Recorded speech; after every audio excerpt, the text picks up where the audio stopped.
Hi everyone, my name is Jung Lee, and now today we're at the countryside.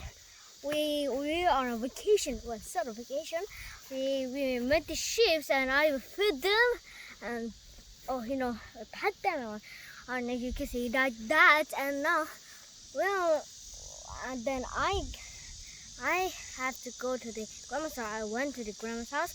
Then I went to the waterfall and swim. You know what? That swim, just stepping on the water. Then I come to the treasure of the green. The treasure, the diamonds, no rubies, no. That's the treasure. Look at that field. This whole field is the treasure of the green. And there's lots of houses.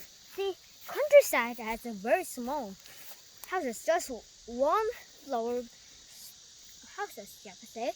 But suburbs has 6 or 3 or 5, 7 floors. But in cities, of course, cities there's 28 floors or 50 floors.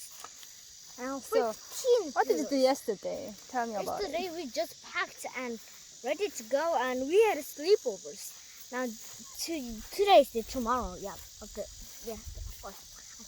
How about sheep? I already told it. Really? Wow, look at this dragonfly. Oh, they're making a path for me. Oh, wait a minute.